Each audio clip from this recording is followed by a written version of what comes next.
মাজহারুল ইসলাম, আপনি চলে যাবেন 1 মাস পরে দুবাই। ওখানে কি কাজ করেন? ওখানে কসমেটিক ফ্যাক্টরি। কসমেটিক্স ফ্যাক্টরি মানে ভারী জিনিস তুলতে হয় তো? যে 20 কিলো, 12 কিলো, 15 কিলো। ঠিক আছে, আপনার এমআরআই যেটা দেখাচ্ছে যে এই যে ডিস্ক, দ্বিতীয় যে ডিস্ক, অনেক অনেক বেশি চাপ, এবং এই যে চাপ এখন একটা কথা সেটা হলো যেটা কিন্তু অপারেশন লাগবে। আমি অপারেশন করব না, অনেক ডাক্তারে বলছে অপারেশন করব না। আচ্ছা, সেই জন্য আমাদের আসলে এই ভিডিওটা করা হচ্ছে যে একজন প্রবাসী যখন অপারেশনটা মাস্ট লাগবেই, সেই ক্ষেত্রে কি করণীয়? আপনার কি হয়? ছেলে যদি এরকম হয় যে একদম সিরিয়াস চাপ, তখন তো অপারেশন লাগবেই, দেশে থাকুক আর বিদেশ থাকুক। এবং আমাদের বক্তব্য হলো স্পষ্ট যে যদি এরকম হয় যে দুবাই চলে যাচ্ছে 1 মাস পরে, এবং মানে দেখা যাচ্ছে মারাত্মক চাপ, তোমার সেই ক্ষেত্রে যেটা হচ্ছে যে দুবাই যাওয়া অফ, যেভাবেই হোক দেরি করে অপারেশন করেই যেতে হবে। কারণ ওখানে গিয়ে সে যখন কাজকর্ম করবে, কাজ করে আবার 1 মাস পরে চলে আসতে হবে, কারণ সে তো কাজ করতে পারবে না।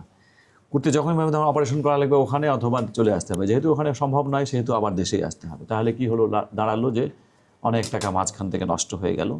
অপারেশনও করতে চাচ্ছে না, এটা স্বাভাবিক, একজন মানুষ তো অপারেশন করতে চাইবেই না। কিন্তু আমাদের ডাক্তার হিসেবে দায়িত্ব হলো বুঝিয়ে দেওয়া ব্যাপারগুলো।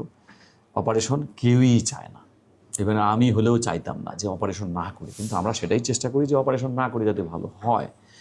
কিন্তু এর এমআরআই যেটা বলে, আচ্ছা তোমার ডাইন পায়ের দিকে যে ব্যথা যায়, কতক্ষণ হাঁটলে দাঁড়িয়ে থাকলে হয়?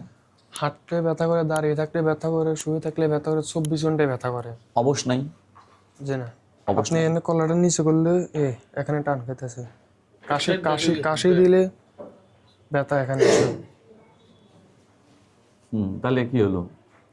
তার মানে এটাই হলো যে অপারেশনটা মাস্ট।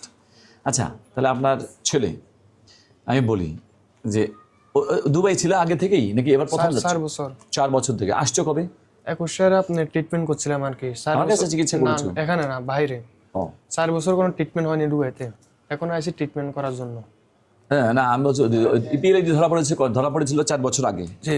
এমআরআই তখন করেছিলা 4 বছর আগে, তখন ডক্টররা অপারেশন কথা বলেছিল। এই 4 বছর তারপরেও তুমি ভালোই ছিলা? ব্যথা করছিল। এখন তোমার কয়েক মাস থেকে 15 দিন থেকে সিরিয়াস বেশি। এখন তুমি আমার কাছে কি চাও? ইনজেকশন? না, আমি তো ভালো অপারেশন বলতেছি, তুমি আমার কাছে আসছো কি জন্য? তুমি তো নিজেই ডিসিশন নিয়ে আসছো যে অপারেশন করবে না।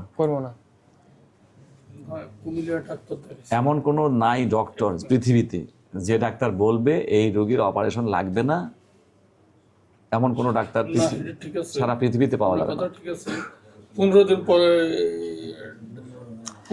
অতএব আমরা আলোচনা থেকে বুঝলাম যে এই মাজহারুল ইসলাম দুবাই যাচ্ছে।